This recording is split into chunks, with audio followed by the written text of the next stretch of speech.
আসসালামু আলাইকুম। আপনাদের সবাইকে স্বাগতম জানাচ্ছি অত্যন্ত গুরুত্বপূর্ণ ও তাৎপর্যপূর্ণ এই ভিডিওতে। আজকের এই ভিডিওতে আমি আপনাদের সাথে শেয়ার করব যে কিভাবে আমি আমার উচ্চ মাধ্যমিক পরীক্ষা বা আমার এইচএসসি পরীক্ষাতে বিজ্ঞান বিভাগ থেকে গোল্ডেন জিপিএ 5 পেয়ে উত্তীর্ণ হয়েছিলাম। সবার আগে আমি আপনাদের একটি বিষয়ে অত্যন্ত স্পষ্ট একটি ধারণা দিতে চাই, সেটি হচ্ছে আপনারা নিশ্চয়ই জানেন যে এইচএসসি পরীক্ষা বা উচ্চ মাধ্যমিক পরীক্ষা এটি কিন্তু যথেষ্ট কঠিন একটি পরীক্ষা, এবং এই পরীক্ষাটিকে আপনি বলতে পারেন যে আমাদের দেশের উচ্চশিক্ষার গেটওয়ে। অর্থাৎ আপনি যদি এই উচ্চশিক্ষার এই অঙ্গনটিতে এই গুরুত্বপূর্ণ পরীক্ষাটিতে ভালো করেন তাহলে আপনি বিশ্ববিদ্যালয়ে ভর্তি পরীক্ষায় অংশগ্রহণ করতে পারবেন, বিশ্ববিদ্যালয়ে ভর্তি হতে পারবেন।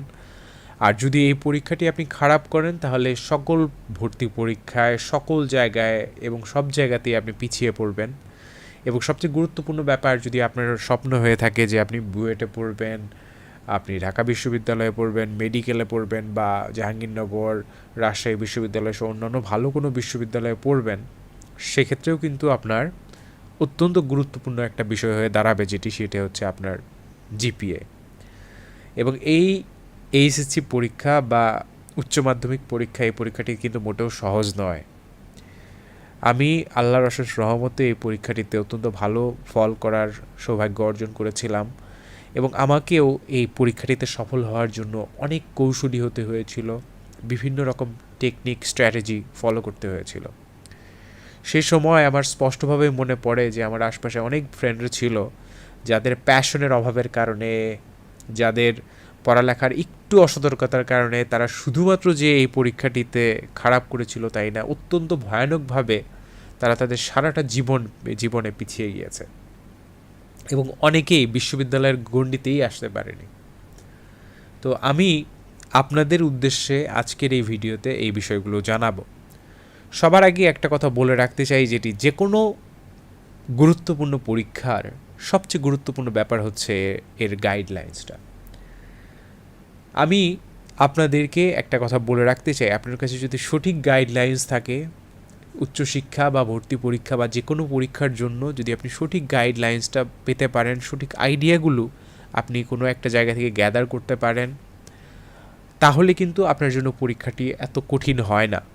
কিন্তু তারপরও আপনাকে কিন্তু নিজের জায়গা থেকে যথাসম্ভব চেষ্টা এবং শ্রমের কিন্তু কোনো বিকল্প থাকা যাবে না।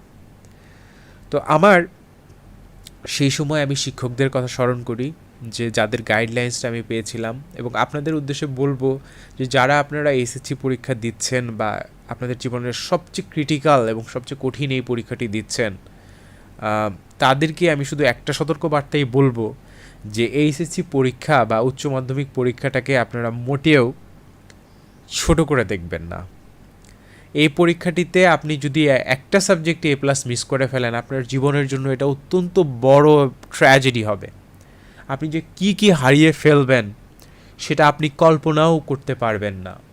আপনাকে শুধু বিশ্ববিদ্যালয়ে যদি চান্স পাওয়া তো দূরের কথা, আপনি ভর্তি পরীক্ষায় অংশগ্রহণ করতে পারবেন না যদি এইচএসসি পরীক্ষার কোনো একটি পরীক্ষা আপনি একটু খারাপ করে ফেলেন।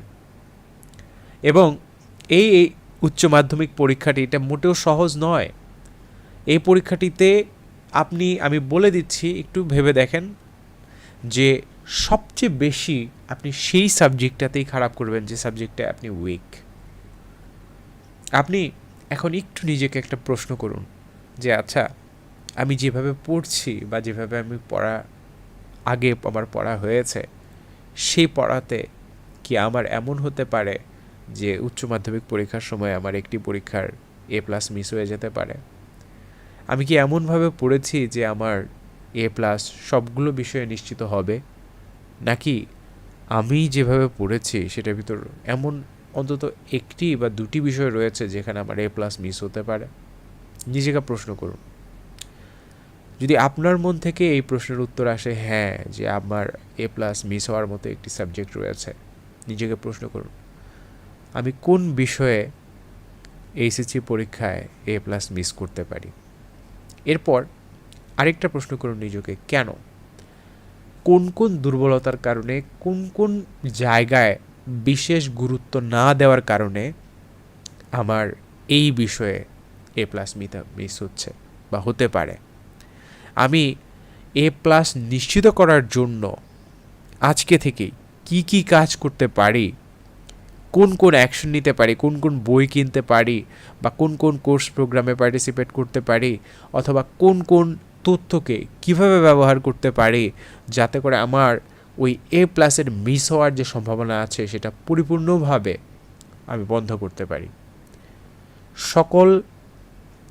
এই সকল প্রশ্ন আপনার নিজেকে করতে হবে। আরও প্রশ্ন করুন, যদি এমন হয়ে থাকে যে একাধিক বিষয়ে আমার দুর্বলতা আছে, সেই বিষয়গুলো কি কি, সেই বিষয়গুলো কোনগুলো যেগুলোতে আমার উচ্চ মাধ্যমিক পরীক্ষার এ প্লাস মিস হতে পারে, সেই বিষয়গুলো কোনগুলো। এর পাশাপাশি আরেকটা প্রশ্ন করুন নিজেকে, আচ্ছা আমি যে এইভাবে পড়েছি এতে করে আমার প্রস্তুতিতে কোন কোন বিষয় এর প্রস্তুতি সবচেয়ে দুর্বল আছে, আমার উচ্চ মাধ্যমিক পরীক্ষার প্রস্তুতিতে কোন কোন বিষয়ের প্রস্তুতি আমার দুর্বল আছে, কোন কোন বিষয়ের প্রস্তুতি আমার এমন যে আমার জীবনের জন্য অত্যন্ত গুরুত্বপূর্ণ এই পরীক্ষাটিতে আমি সেই পরীক্ষায় এ প্লাস মিস করে ফেলতে পারি। শুধু এ প্লাস মিস নয়, হয়তো আপনি পরীক্ষা কোনো একটি বিষয়ে আপনার পরীক্ষা খারাপও হয়ে যেতে পারে। তাই আবার একটু নিজেকে প্রশ্ন করুন, এই যে আমি আগে পরীক্ষা দিয়েছি বা এই যে আমি পড়ছি, আমার মনে হচ্ছে যে না কোন বিষয়ে আমার এ প্লাস মিস হয়ে যেতে পারে। যদি আমার এ প্লাস মিস হয়ে যায়, সেটার কারণে আমার সামনের দিনগুলোতে আমার ভর্তি পরীক্ষায় এটার কী রকম প্রভাব বা যন্ত্রণা আমার উপরে এসে পড়তে পারে। নিজেকে এই প্রশ্নগুলো বারবার করুন, অথবা আমার এই ভিডিওটিকে আবার বারবার দেখুন, যাতে করে নিজের এই দুর্বলতাগুলো সম্পর্কে আপনি সচেতন হতে পারেন। আমি বলছিলাম যে আমার এইচএসসি পরীক্ষার সময় আমাকে অত্যন্ত কঠোরভাবে প্রস্তুতি নিতে হয়েছে। সে সময় আমি বেশ কিছু টেকনিক ইউজ করেছি, আপনাদের সাথে একটু শেয়ার করি। আমার সবচেয়ে বড় সহায়তাকারী জিনিস ছিল হচ্ছে আমার নোটসগুলো। আমি আমার উচ্চ মাধ্যমিক পরীক্ষার সময় অত্যন্ত সুন্দরভাবে, স্পষ্টভাবে গুছিয়ে প্রত্যেকটা বিষয়ের উপরে, বিশেষ করে সেই সকল বিষয়গুলো যেগুলোর ব্যাপারে আমার কনসেপশন ছিল যে না এগুলোতে আমার একটু দুর্বলতা আছে, সেগুলোর ব্যাপারে আমি নোট করে নিয়েছিলাম। এখন নিজেকে একটু প্রশ্ন করুন, আপনি কি প্রত্যেকটা বিষয়ের সাবজেক্ট গুছিয়ে নোট করেছেন? নিজেই প্রশ্ন করুন এভাবে যে আচ্ছা এই যে আমি যে বিষয়গুলো পড়েছি, সামনে আমার পরীক্ষায় বসতে হবে, এই পরীক্ষায় বসার মতো এবং পরীক্ষায় উত্তরগুলো যথাযথভাবে করার মতো করে আমার কাছে কি নোট করা আছে? বিশেষ করে সেই সকল বিষয়ে কি আমি নোট করেছি যে সকল পরীক্ষাগুলো, যে সকল বিষয়গুলো থেকে পরীক্ষার হলে আমার প্রশ্ন আসতে পারে, যে সকল বিষয়গুলো থেকে পরীক্ষার হলে আমাকে প্রশ্ন অ্যান্সার করতে হতে পারে, সেই সকল বিষয়গুলো, সেই সকল টপিকগুলোর প্রশ্নের উত্তরগুলো কি আমার কাছে যথাযথভাবে নোট করা রয়েছে? আমার কাছে কি সবগুলোর প্রস্তুতি বা প্রস্তুতির সামগ্রী সেগুলো কি আমার কাছে গোছানো আছে? নিজেকে একটু প্রশ্ন করুন। এর পাশাপাশি সেই সময়টাতে আমি আরেকটা জিনিস যেটা করেছিলাম সেটা হচ্ছে যে আমি টেস্ট পেপারগুলো দেখে বিগত বছরে কোন কোন প্রশ্নগুলো বা কোন টাইপের প্রশ্নগুলো বেশি এসেছিল সেই প্রশ্নগুলো আমি গুছিয়ে নিয়েছিলাম। আপনাদেরকে একটা খুবই অদ্ভুত একটা কথা বলবো, সেটা জানলে আপনারা অবাক হবেন, যে আমার এক স্টুডেন্ট একবার একটা কাজ করেছিল যে সে আপনার এক টিচারের কাছে গিয়ে সাজেশন নিয়ে এসেছিল, এবং সেই সাজেশন নিয়ে আসার পর সে বলতেছিল যে এইখান থেকেই নাকি কমন পড়বে, সব এই কয়েকটা প্রশ্ন আছে এখান থেকেই নাকি কমন পড়বে। পরে পরীক্ষার হলে যেয়ে কিন্তু প্রশ্ন কমন পায় নাই, তার লিটারালি একটা সাবজেক্টই কিন্তু এ প্লাস মিস হয়ে গেছে, এবং এটার কারণে কিন্তু যা সর্বনাশ হওয়ার তার হয়েছিল। আমি কিন্তু তাকে বলছিলাম যে দেখো ওই রকম কথা, ওই ধরনের এইগুলো শুনো না, এরকম ঘটনা অনেক শিক্ষার্থীরা ঘটায়, বুঝছেন? তাই এই কারণে আপনাদেরকে বলছি যেটা, যে যথাযথভাবে এর প্রস্তুতিটা নিন। আর এইচএসসি পরীক্ষার জন্য আমরা এখানে আপনাদেরকে হল স্ট্র্যাটেজি প্রোগ্রাম বা হল সাইকোলজি প্রোগ্রাম হেল্প করে থাকি। এইচএসসি পরীক্ষা, এই পরীক্ষাটি আপনার জীবনে সবচেয়ে গুরুত্বপূর্ণ যে পরীক্ষাগুলো আছে, আপনার ক্যারিয়ারের বিল্ডিং ব্লক নামে যে বিষয়টা আছে, যে আপনার ক্যারিয়ার কোন কোন জিনিস নিয়ে আপনার জীবন, আপনার ক্যারিয়ার, আপনার সমগ্র ভবিষ্যৎ গঠিত হবে, সে সকল বিষয়ের প্রথম দিকে আছে যে জিনিসটি, সেটা হচ্ছে আপনার এসএসসি পরীক্ষা। তাই এই পরীক্ষায় যদি আপনি এমন অবস্থায় এখন থেকে থাকেন যে আপনি বুঝতে পারছেন যে হয়তো আপনার ডিলে হয়ে গেছে বা আপনার যথাযথ প্রস্তুতি নাই, বা স্বল্প সময়ের ভিতরে আপনি বেস্ট অফ দ্য বেস্ট প্রিপারেশনটা নিতে চান উইথ বেস্ট সাপোর্টস, এরকম ক্ষেত্রে আমি আপনাদেরকে সহায়তা করে থাকি। আমার এখানে হল স্ট্র্যাটেজি নামে একটি প্রোগ্রাম আছে। এই প্রোগ্রামে আপনি যদি ভর্তি হন, এই পরীক্ষায় স্ট্র্যাটেজিগুলোর আমি আপনাদেরকে দিয়ে দেওয়ার চেষ্টা করব। কিভাবে আমি গোল্ডেন জিপিএ 5 পেয়ে বোর্ডে অত্যন্ত গুরুত্বপূর্ণ এবং অত্যন্ত ভালো একটি স্থান অধিকার করে নিয়েছিলাম, সে সংক্রান্ত কৌশলগুলো আপনাদের সাথে শেয়ার করব এবং আপনাকে আমি নিজে আমার তত্ত্বাবধানে রেখে আপনার এই পরীক্ষায় এ প্লাস প্রত্যেকটি বিষয়ে যাতে নিশ্চিত হয় সেটার মতো করে আমি কাজ করে দেব ইনশাল্লাহ। তো যদি ভর্তি হতে চান আমার হোয়াটসঅ্যাপ নাম্বারে যোগাযোগ করবেন হল স্ট্র্যাটেজি প্রোগ্রামে ভর্তি হওয়ার জন্য। চলুন এইচএসসি পরীক্ষার অপর প্রস্তুতিমূলক কথাবার্তাগুলো নিয়ে আমরা আলোচনা করি। যখনই আমার হাতে উচ্চ মাধ্যমিক পরীক্ষার রুটিনটি এসে পড়ে, আমার মনে প্রথম একটা প্রশ্ন আসলো যে আচ্ছা, এই পরীক্ষাটির স্ট্র্যাটেজি বা কৌশল আমি কিভাবে করব। আপনারা নিশ্চয়ই জানেন যে যখনই এইচএসসি পরীক্ষার রুটিনটা আমাদের হাতে এসে পড়ে, আমরা কিন্তু বুঝে যেতে পারি যে আমার কাছে এই পরীক্ষার আগে এতদিন সময় আছে। আচ্ছা, আমার কাছে ফিজিক্স সেকেন্ড পেপার পরীক্ষার আগে কয়দিন সময় আছে, হ্যাঁ, বাংলা পরীক্ষার আগে আমার কয়দিন সময় আছে, হ্যাঁ, ইংরেজি পরীক্ষার আগে আমার কয়দিন সময় আছে। আমার পড়াগুলো যেরকমভাবে গোছানো আছে, এই ভ্যাকেশনগুলো বা পরীক্ষার মাঝখানে থাকা যে গ্যাপগুলো আছে সেগুলো কি সেরকম অনুপাতে আছে, নাকি দু একটা পরীক্ষা এমন আছে যে পরীক্ষায় পর্যাপ্ত গ্যাপ নেই এবং এর কারণেই আমার এ প্লাস মিস হয়ে যেতে পারে। সেই গ্যাপহীন পরীক্ষাগুলো কোনগুলো, যেগুলো আমার জন্য সর্বনাশ ডেকে নিয়ে আসতে পারে। এইভাবে নিজেকে একটু প্রশ্ন করে আপনি রুটিনটাকে অর্গানাইজ করবেন, স্ট্র্যাটেজাইজ করবেন। কারণ হচ্ছে এই যে পরীক্ষার রুটিনটা আপনি দেখতেছেন, এই রুটিনটা আপনার জীবনের জন্য কিন্তু অনেক বড়, অনেক ক্যাটাস্ট্রফিক একটা বিষয় হতে পারে। যে বিষয়টা আপনি ভালো পারেন সেটাতেও কিন্তু আপনার সময় দিতে হবে। কারণ যে বিষয়টা আপনি খুব ভালো পারেন, আপনি তো ভাবতেছেন যে হ্যাঁ, আমি তো বাংলা ইংলিশ খুব ভালো পারি, এখানে আমার এ প্লাস থাকবেই। কিন্তু অনেক সময় দেখা যায় যে এগুলোতে কিন্তু থাকে না, একটুর জন্য এ প্লাস মিস হয়ে যায়। হ্যাঁ, তো you must pay attention to the details. আপনাকে কিন্তু ডিটেলসের দিকে খেয়াল করতে হবে। হ্যাঁ, তো এটা একটা বিষয় খেয়াল করবেন। আর আরেকটা কথা বলে রাখছি, একটু নিজেকে একটু রিভিউ করেন। আমার এখানে যে স্টুডেন্টরা হল স্ট্র্যাটেজি প্রোগ্রামে ভর্তি হয় তাদেরকে আমি এই কোশ্চেনটা বারবার করেছি এবং অনেকেই দেখা গেছে যে পরে গিয়ে আমাকে কথাটা বলেছে যে এটা তাদের দেখা উচিত ছিল। সেটা হচ্ছে যে নিজেকে আপনি একটু প্রশ্ন করুন যে আচ্ছা, আগে আমি যখন এসএসসি পরীক্ষার প্রিপারেশন নিচ্ছিলাম বা এসএসসি মডেল টেস্ট দিচ্ছিলাম অথবা টেস্ট এক্সাম দিচ্ছিলাম, তখন কোন কোন বিষয়ের পরীক্ষা আমার ভালো হয়নি বা আমি আশানুরূপ ভালো করতে পারিনি, কোন কোন বিষয়ে পরীক্ষার সময় আমার রেজাল্ট বা আমার পরীক্ষা এমন হয়েছিল যেটা আমার কাছে মনে হয় নাই যে ইটস নট সেফ, বা আমার মনে হয়েছে যে না, ইটস নট সেফ। এরকম সাবজেক্ট কোন কোনগুলো ছিল, সেই সকল সাবজেক্টগুলোতে আপনাকে কিন্তু একটু স্পেশাল কেয়ার দিতে হবে। আরেকটা বিষয় বলে রাখি, এমন নিশ্চয়ই অনেক বিষয়ই থাকতে পারে যে বিষয়টা আপনি কমফোর্ট ফিল করছেন না, আপনার কাছে হয়তো ভালো লাগছে না, এরকম একটা বিষয় থাকতে পারে এবং সেই বিষয়টা হয়তো আপনি একটু বেশি এড়িয়ে চলার চেষ্টা করছেন, তাই না? ওই বিষয়টাতেই কিন্তু আপনার এ প্লাসটা মিস করে দেওয়ার চেষ্টা করাবে ওরা। হ্যাঁ, একটু সাবধান হন।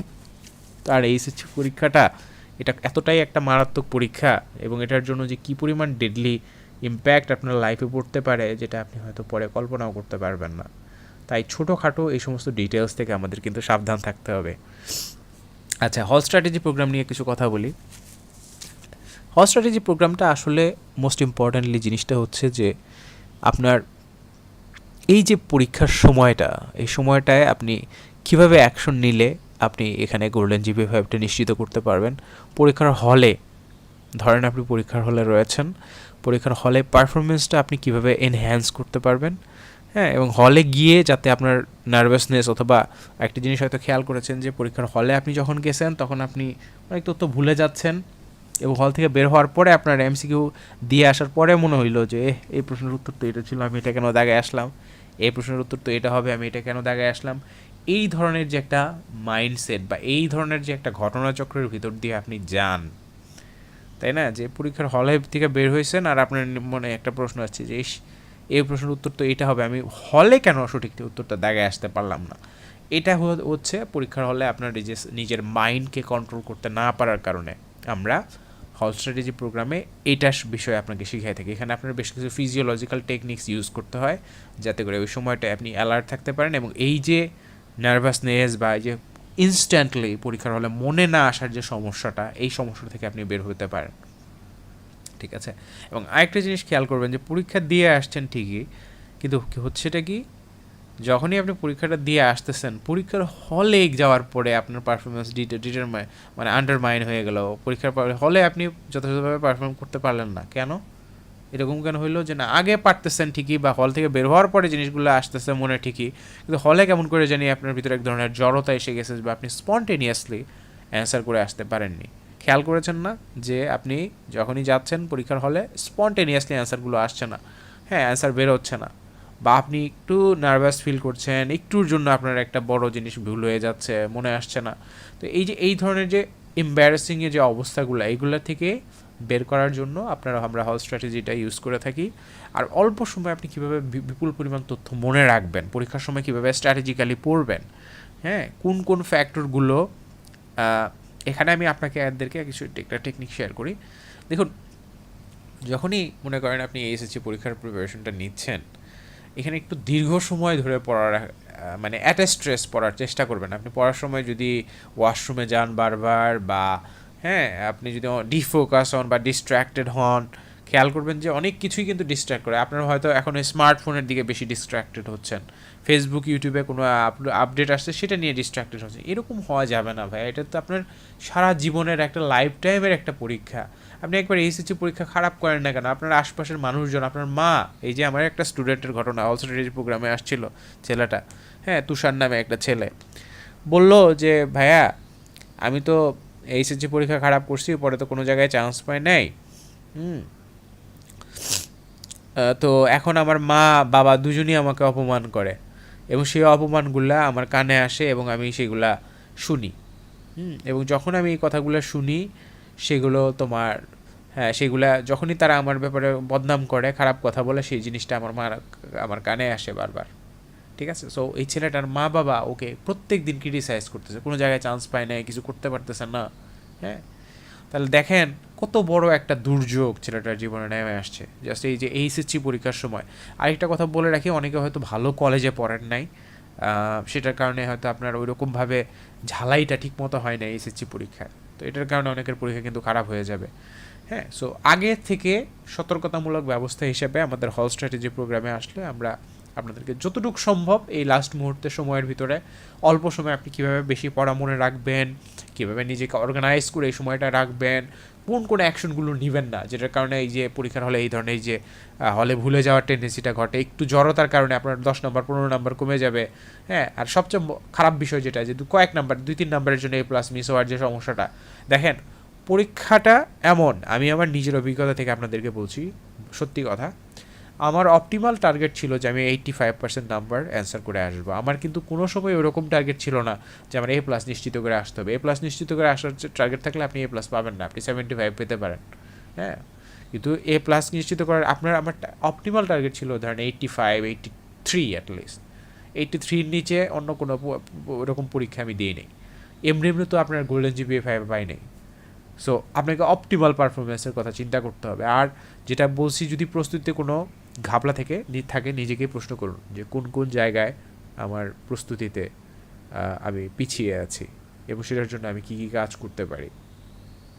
ঠিক আছে, তো এইচএসসি পরীক্ষার এটা হচ্ছে বিষয়, যে তাহলে আমি বেশ কয়েকটা পয়েন্ট আপনাকে বলেছি, আপনার দুর্বল পয়েন্টগুলোকে আপনার আইডেন্টিফাই করা উচিত। আর যেটা বলেছি যে পরীক্ষার হলে আপনাকে সচেতন থাকা উচিত। মনে রাখবেন, আরেকটা ঘটনা বলি, তো আমাদের এইচএসসি পরীক্ষার সময় একবার একটা ঘটনা ঘটেছিল, সেটা খুব গুরুত্বপূর্ণ। তো আমাদের এইচএসসি পরীক্ষা হচ্ছে, সেই সময় কলেজের একজন টিচার এসে, উনি একটু অহংকারী টাইপের, এক্সাম হলে উচ্চ মাধ্যমিকের এক্সাম হল, উনি একটু খারাপ ব্যবহার করলেন স্টুডেন্টদের সাথে। তো ওই খারাপ ব্যবহারটা বেশ একটু তিক্ত পরিস্থিতির ভিতর ছিল। আমি মোটামুটিভাবে জিনিসটা হ্যান্ডেল করে নিলাম। পরে আমি একটা জিনিস খেয়াল করি, সেটা হচ্ছে আমার এক দূরবর্তী একটা ফ্রেন্ড ছিল, ও এটার দ্বারা খুবই ইম্প্যাক্টেড হয়। ও আপনার পরীক্ষার হলে নার্ভাস হয়ে পরে ও আপনার এক্সামে পাইছিল হচ্ছে A-। বুঝতে পারছেন, একটা যে সাবজেক্টের পরীক্ষা সেই সাবজেক্টে A- পেয়ে গেছে। তাহলে চিন্তা করে দেখেন। পরে আমি ওরা জিজ্ঞেস করলাম যে আচ্ছা তোর হয়েছিলটা কি, যে টিচার এরকম করছে, হ্যাঁ তুই এরকম করলি। বললো যে দেখ দোস্ত, উনি যখন ওইরকম করলো আমি ধরে নিয়েছি আমি পরীক্ষায় পাসই করতে পারবো না। হ্যাঁ, তো তারপরেও আমি সামহাও ম্যানেজ করে A- তুলতে পারছি। ঠিক আছে, তো হলের একটা ইম্প্যাক্ট কিন্তু আপনাদের উপর পড়তে পারে। আমরা আপনাদেরকে যেটা বলবো যে আমরা হল স্ট্র্যাটেজি প্রোগ্রামে যেটা শিখাই থাকি আপনাদের, সেটা হচ্ছে এইরকম যদি কোনো সার্কামস্টেন্স আসে, যে পরীক্ষাই হোক, আপনাকে এই টিচারকে ক্ষমা করে দিতে হবে আল্লাহর রাস্তায়। উনি যত যাই করুক, যত ইচ্ছা চামেচি করুক, প্রয়োজনে ওনাদের আপনি একটু কান বন্ধ করে রাখেন কিছুক্ষণ। উনি তো আর আপনার কান আসে সেটা জোর করে কান খুলে দিয়ে যাবে না, তাই না? কিন্তু এই যে পরীক্ষার হলে যদি উনি একবার আপনাকে একটু এক্সাইটেড করে ফেলতে পারে, নার্ভাস করে দিতে পারে, আপনি তো মাইট খেয়ে গেলেন চিরদিনের জন্য। আপনি তো আর জীবনে উঠে পড়ে দাঁড়াতে পারবেন না। কথাটা বুঝতে পারছেন? তাই বিপদ হওয়ার আগে একটু সচেতন হন, আর এই জিনিসগুলোকে কীভাবে আপনি রিয়্যাক্ট করবেন এই সমস্ত বিষয়ে, সেটার ব্যাপারে একটু সচেতন হন। আর আরেকটা জিনিস যেটা বলবো, আপনার আরেকটা স্ট্র্যাটেজি যেটা করা দরকার, সেটা হচ্ছে যে পরীক্ষার হলে যখন খাতায় লিখছেন, খাতার অলঙ্করণগুলো সুন্দরভাবে করুন। টাইম ম্যানেজমেন্ট, হ্যাঁ চলেন একটু টাইম ম্যানেজমেন্ট নিয়ে কথা বলি। দেখেন, পরীক্ষার হলে আপনার বুঝতে হবে যে কোন পরীক্ষায় আপনার পেস বা গতি কতটা হওয়া দরকার। পরীক্ষার হলে নিজেকে প্রশ্ন করবেন যে আচ্ছা আমি যে গতিতে পরীক্ষার হলে লিখছি, এই গতিতে এই পরীক্ষায় কি আমি টোটালি কমপ্লিট অ্যান্সার করতে পারবো? কারণ আমাকে কিন্তু টোটাল এবং কমপ্লিট অ্যান্সার করে আসতেই হবে। লিখে রাখেন, টোটাল এবং কমপ্লিট অ্যান্সার না করে আসতে পারলে আপনি কিন্তু A+ তো পাবেন না, এও পাবেন না। আপনাকে টোটাল এবং কমপ্লিট অ্যান্সার করতেই হবে। প্রত্যেকটা প্রশ্নের যথাযথ পরিপূর্ণ অ্যান্সার পরিপূর্ণভাবে টোটালিটিতে আপনাকে করে আসতে হবে এসএসসি পরীক্ষায়। সো যদি আপনি একটা প্রশ্ন একটু অর্ধেক অ্যান্সার করে আসতে পারেন নাই, তাহলে কিন্তু আপনি শেষ। তাই এই জন্য পরীক্ষার হলে যে গতি আছে, টাইম ম্যানেজমেন্টের ব্যাপার আছে, সেটা একটু ম্যানেজ করবেন আর খুব ফাস্ট অ্যান্সার করার চেষ্টা করবেন। বাট MCQ বা অন্যান্য যে সেকশন যেগুলো আছে, আরেকটা কথা বলে রাখি, এটা খুব মারাত্মক একটা বিষয়। পরীক্ষার হলে যে ওয়েভার শিট আছে সেখানে কোনো ভুল করবেন না কিন্তু। আপনি জানলে অবাক হবেন, প্রত্যেক বছর আমাদের দেশে কম করে হলেও 10 থেকে 20,000 জন শিক্ষার্থীর এই এইচএসসি পরীক্ষা তারা ফেল করে শুধুমাত্র ওয়েভার শিট উল্টাপাল্টা দাগানোর কারণে, উপরে যে জায়গায় লেখা আছে ওখানে পেন্সিল দিয়ে ঘষাঘষি করার কারণে, কলম দিয়ে উল্টাপাল্টা কালি ছড়ানোর কারণে। হ্যাঁ, বৃত্তগুলোকে যথাযথভাবে ভরাট করতে হবে। অতিরিক্তও ভরাট করবেন না, একদম খালিও রাখবেন না। খালি রাখলে কিন্তু এই যে ওএমআরের যে লাইট পাস হওয়ার বিষয় আছে, এটা হবে না, আপনাকে কিন্তু ওরা ফেল করাই দেবে। এরকম একটা শিক্ষার্থীর কেস ছিল, ও পরীক্ষা ভালো দিয়ে আসছে, পরে জানা গেল কি যে ওর ওই ওএমআর শিটের কালিটাও ঠিক মতো করে নাই।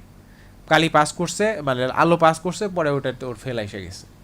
তাহলে বুঝেন, ট্র্যাজেডি কিন্তু অনেক আছে। এখন ডিজিটাল যুগের এটা একটা সুবিধাও, যেরকম ওএমআর শিটে খুব ফাস্ট আপনি রেজাল্ট পেয়ে যাচ্ছেন। হ্যাঁ, ঢাকা ভার্সিটিতে, জগন্নাথ ভার্সিটিতে, বিভিন্ন ভার্সিটির যে ভর্তি পরীক্ষা, সেখানেও ওইভাবে ওএমআর শিট বাতিল হয়েছে। উত্তরপত্রের যে নিয়মকানুনগুলো সেগুলো একবার পড়ে দেখবেন। হ্যাঁ, আর পড়ে দেখার চেয়ে গুরুত্বপূর্ণ হচ্ছে জিনিসটা বুঝে নিতে হবে। ঠিক আছে, আশপাশের দু একজন ফ্রেন্ড, যদি পরীক্ষা হলে কিন্তু কথা বলা একদম ঠিক না, বাট আপনার ফ্রেন্ডদের সাথে একটু যদি জিনিসটা বুঝতে পারেন যে কোন কোন জায়গায় কী কী লিখতে হবে, ওটা আপনার বুঝে নিতে হবে। প্রয়োজনে টিচারকে একটা প্রশ্ন করেন। হ্যাঁ, রুলস অ্যান্ড রেগুলেশনসের ব্যাপারে যদি এই যে ওএমআর শিটে ভুল করলে কিন্তু পুরো উত্তরপত্র বাতিল। হ্যাঁ, যে যে জায়গায় ওই যে লাল রঙের যে ওএমআর যে ওখানে কোনো লেখালেখি দাগাদাগি করলে কিন্তু আপনার কাটা যাবে। কোনো একটা ঘর যদি ভরাট না করেন, এই যে সেট কোড না ভরাট করার কারণে অনেক শিক্ষার্থী কিন্তু ফেল করছে। তাহলে সর্বনাশ কিন্তু